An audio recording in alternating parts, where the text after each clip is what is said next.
Oh, yeah. Stopping to check that out.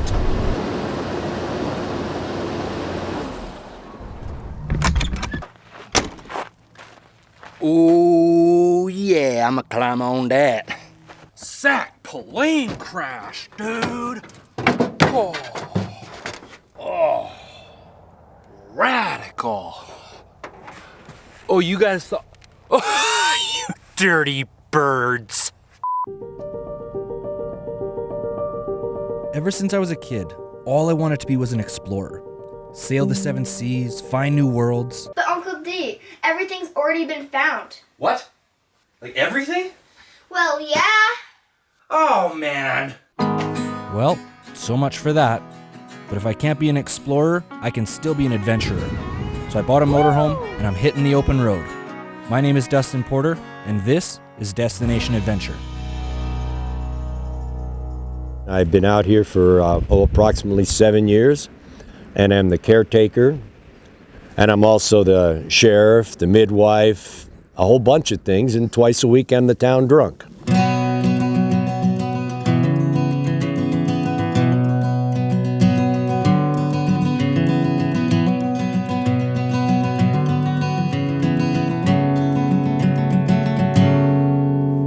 The most important part of the history is the way it was discovered. And there was a prospector that's famous all throughout the West. His name was Shorty Harris. His main thing was prospecting, not necessarily mining.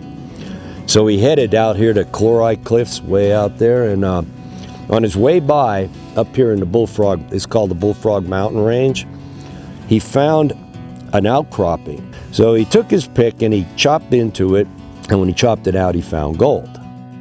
And the reason that this whole area is called Bullfrog was when the piece that came out was modeled on the top and it looked like the back of a bullfrog. So he called it the Bullfrog area, right? So he and Ed Cross packed up the sampling they could on the burrows, took them to Goldfield for sampling. The ore turned out to be, at that time, a great prospect, right? Once that word got out in Goldfield, there are pictures of the stampede to Rhyolite. Shorty did this in the fall of 1904. By 1905, you couldn't believe what this place looked like in less than 1 year. And then from there it progressed, right? They ran the power all the way from Bishop in California to Goldfield. Then they came back to a place called Palmetto in out by the Lighted Junction. And they put a substation there. They ran the power all the way from there down to here, and then later on all the way to the Keen Wonder Mine and up to Chloride Cliff. When that young engineer threw that power switch, at that time period in history, it was the longest open transmission line in the world. They had power all up and down the East Coast, but not those distances. So now they had power here, then they ran the telegraph telephone line in here, and then of course they took those lines to all the rest of the mining towns, right? But you think of what they did in less than 3 years. They brought power here, they brought telephone here, they brought telegraph here. Then along came the railroads because they needed, of course, to get the supplies here because there's obviously no wood anywhere, right? Or anything as far as that goes. Because the terrain as you see it now is just the way it was when Shorty and them came through here.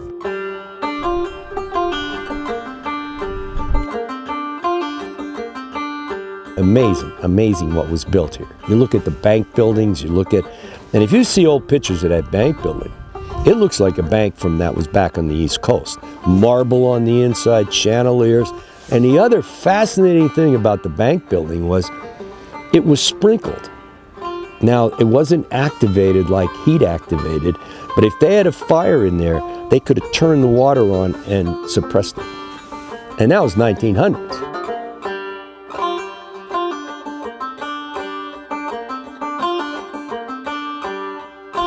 In some ways, it was still the Wild West. I mean, there was a lot of, the prostitution, the drunkenness. But Rhyolite never had very many, it wasn't like Tombstone or places like that. They came here to make money.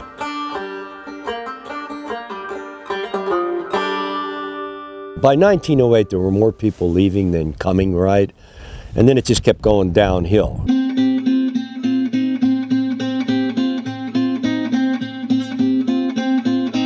first thing was basically the San Francisco earthquake and then the fire.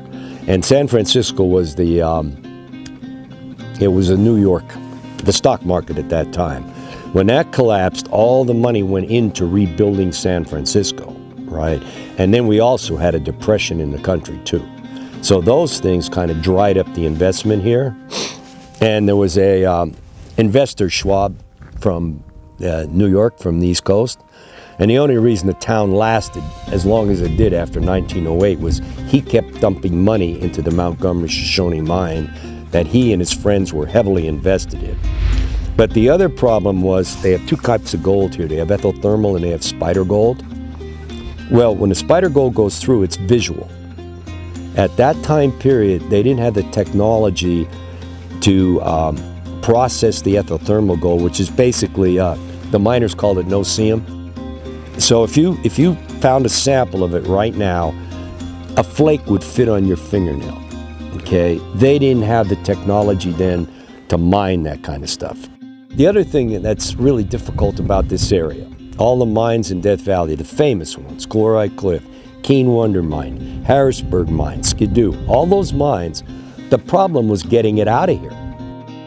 So I think 1917 was basically the end. They shut down everything. The stores shut, the post office went, and that was the end of the ball game. But by 1908, 1909, it was basically done. You'll notice that the face that looks like concrete is basically a facade. So what they did is, the ground we're looking at right now, they use that for the mortar. So they built that and then they put the facade on it. Once that facade is broken, and it becomes exposed to the elements and the water gets in, it just deteriorates. Okay. And that's the reason you see a lot of the structures that have fallen down over the years. But yeah, places like this are really, really important. I mean, and you know, we get such visitation here. This is your Rome. And I got to thinking about it, and it really is North America's Rome. I mean, these ruins are our history, really. And they need to be preserved. They really need a lot more work. They need a lot more stabilization. If you look at pictures of this place from 1945, heck, all the wooden buildings were here, the poles were still standing with the wire on them, and it's all gone. And I go to great pains to explain to them that if you take that, the next person, it's out of context. You take a can home, you take a bottle home. When you pass away, they just throw it away. So it's lost context. Here, it's important. It's important when people walk around and see the cans. It's unreal what's out here, right? But it's all going. I mean, next generation comes by, they're not going to see what we're looking at now. No. You walk around here and you'll see a piece of machinery, and you look at it and you go, what's that, right? Well, the more you do research and the more you read and the more you find out, you start being able, and that's the thrill of the exploration is, I don't want to take it. I want to say, oh yeah, that's a wheel drive out of a turbine, and that's why things need to be left in place. I really enjoyed my conversation with Carl. He has an obvious passion for history, he enjoys a good joke, and he was kind enough to share some of that with me. I spent the last couple days here at Rhyolite filming and exploring around in the desert, and yesterday I found something that I don't even know how to explain, really. So we're gonna head out in the desert so I can just show you guys. Let's whip it.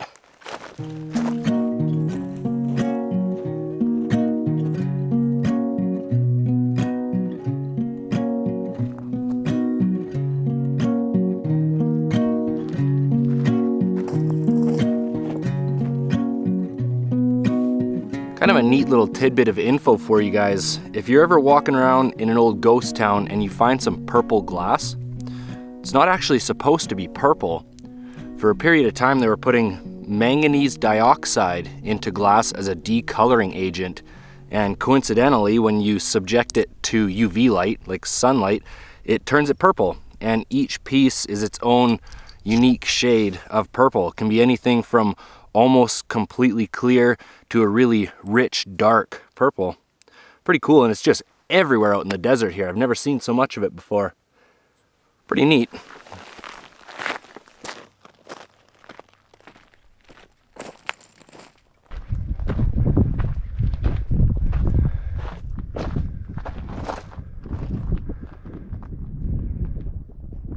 Pretty impressive how this building fell over. Kind of just fell down like that. It's a shame though. Wow, I love this. You can see the original little stairs, little walkway in. I imagine this might have been like a boot room or something. House back there. I don't know, just guessing.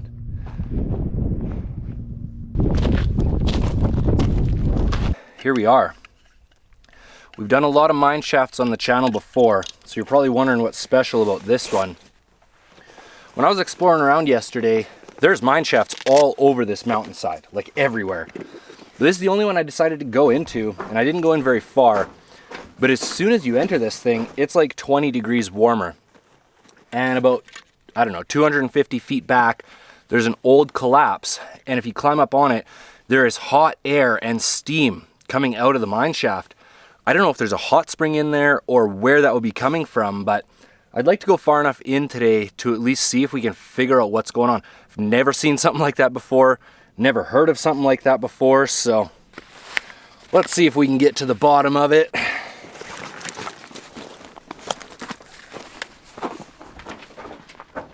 Hey, little bird's nest.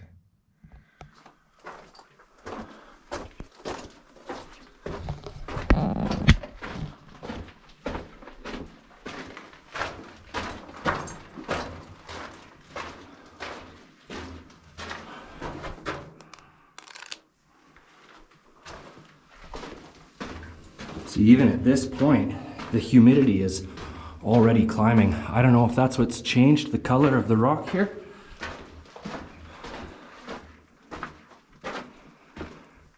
Okay, so looks like we're at about 270 feet. Not that far in here.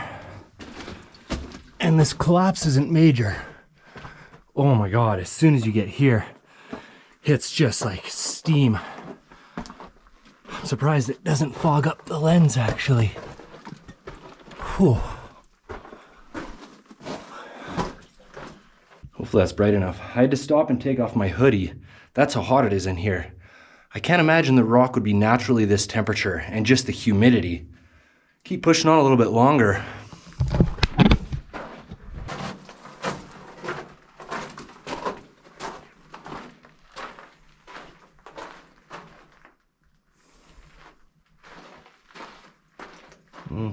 Both just dead ends.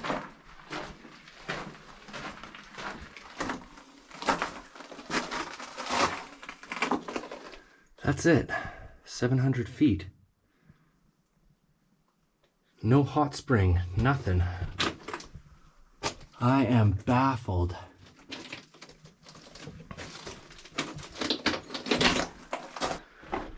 We're gonna go down here just a bit.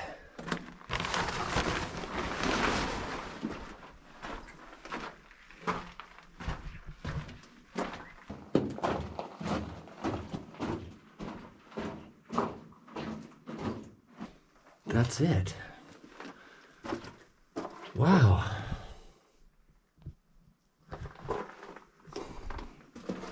I'm totally baffled. We went to the end of every single adit in here, and there's nothing. It is so freaking hot though, I'm sweating. Maybe that's just how these desert mine shafts are. I don't know. Let's get out of here though. This is where I got to on the first day, coming towards us anyways. And this is where you can feel that temperature. It's like hot air just blasting out of here. And steam. Oh, crazy. Definitely thought we'd find more than that. Oh, as soon as I drop down off there, it feels cold again.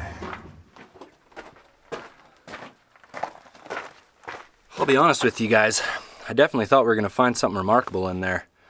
Just a regular old mine shaft, but I had to explore at least one while we're here in the desert. Let's head back to the moho. Pretty interesting little spot here. I'm about halfway back to the motorhome. So this area used to be all buildings.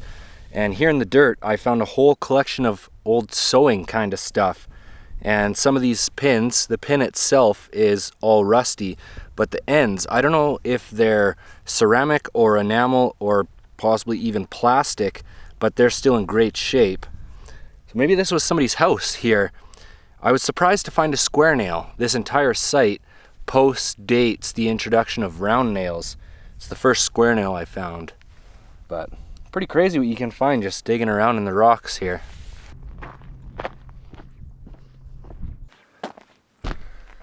It's only noon right now, so lots of time left for exploring. And the e-bike has a full charge, so I think we're gonna head out in the desert, see if we can find somewhere that's been a little bit less explored.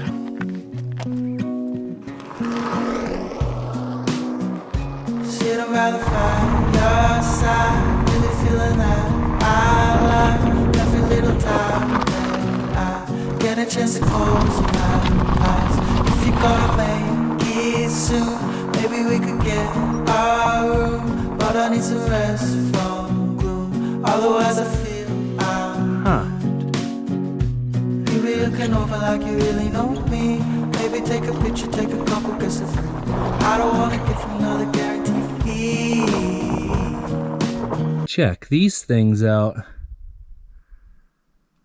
This trail I've been following up through the ravine here. I don't know if it's from burrows or old miners, but it's getting a little too steep for the bike, so we're gonna go on foot for a little bit. I can see a possible mine shaft right here. Eh, don't get stolen.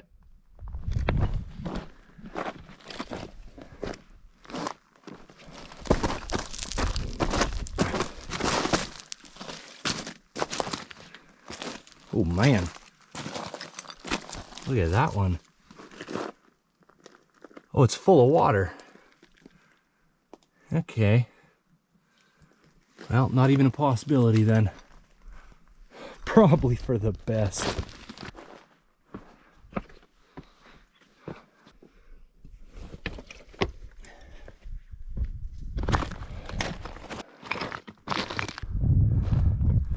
See a tailings pile just up here. We'll go as far as that and probably turn around. I don't see much else up here.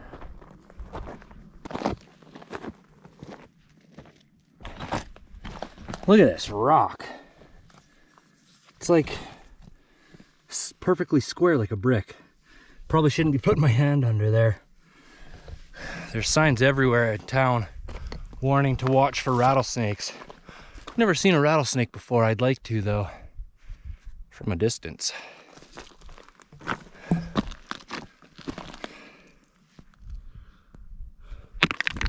Well, that is strange. I could have sworn this was a tailings pile. Ah, there it is.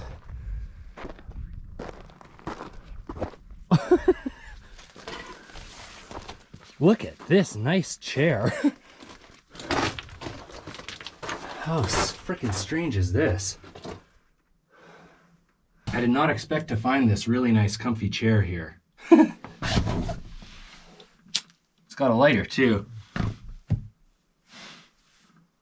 What a strange find. Nice and cool in here though.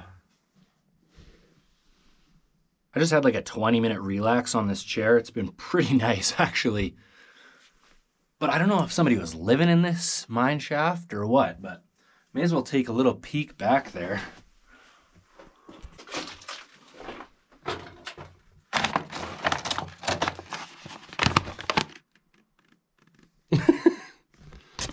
Huh. Whoa. Freaking jackpot. Oh my god.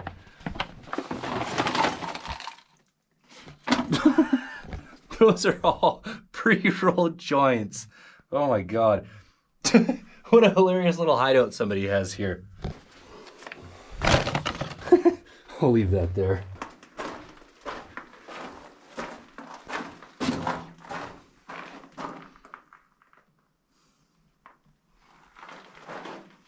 Wow. Look at the crystals in that rock. That's the end of her right there.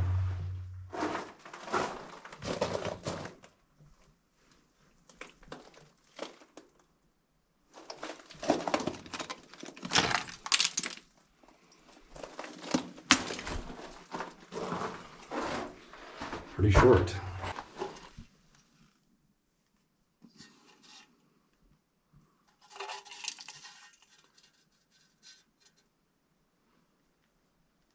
I think that's tobacco. Can't tell for sure.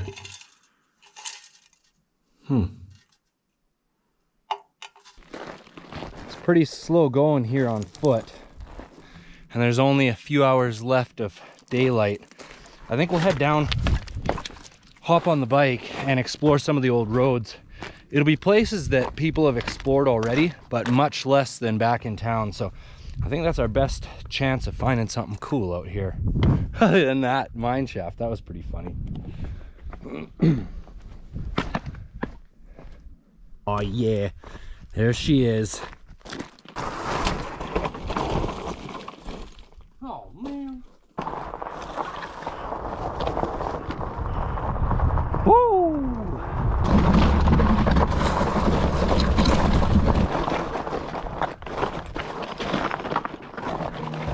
Look me in the eyes right now, run away with me. Go to a place that you thought you never really see. You'd be looking funny when you're living so free. Looks like there's a hole in that rock over there. I gotta go check that out.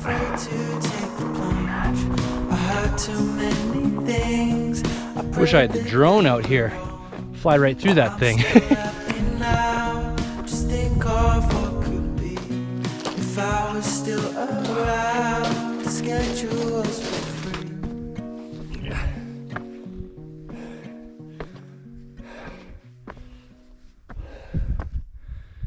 A lot different than back home. Coming out here, I was hoping to find a can dump or a bottle dump that hadn't been picked over already. Doesn't seem like it's gonna happen. Pretty frequently traveled. Still a cool spot. Let's head back. You guys know I like to give my toys ridiculous, stupid names while we're here in the desert. This is the battery burrow. I'm missing the seas I swing when I used to truly bring everything I had to. I'd given everything. I just wanna live in bliss. Baby, can you grant this wish? You're the piece that might just fit in my puzzle that's in this. If I was still around, the schedules were free. Woo! It's not nearly as fun and ridiculous as the gnarly Davidson, but it's a heck of a lot more capable. Let's load up and get out of here. I know almost certainly some folks are going to be asking about the plane wreck from the intro. I only plan on using it in the intro, but it's definitely worth sharing, and it's only just out of town. So before I end this video, we'll zip over and do a little walkthrough for you guys.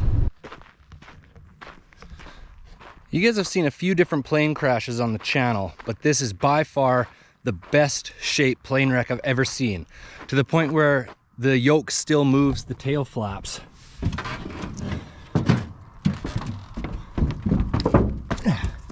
Check this baby out. Check it. See if I can get out here and show you.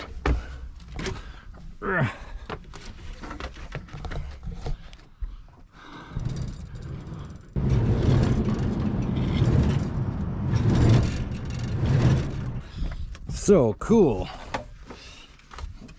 Up here in the cockpit, you have your barrel roller here. Then you have your missile selector. This plane held 3 different missiles. Then you got your launcher down there. Pretty radical.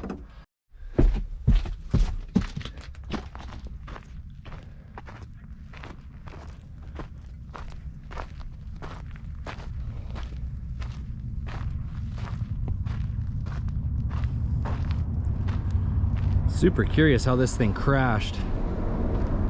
Definitely drug a little wing on the way in. Yikes-a-bee.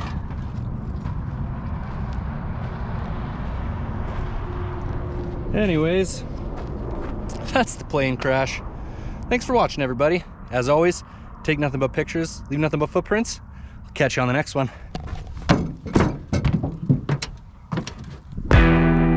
We built castles with our hands, only made of sand. Kingdoms crumble with the tide. Oh, I try to understand, were we innocent? Always loving you was small.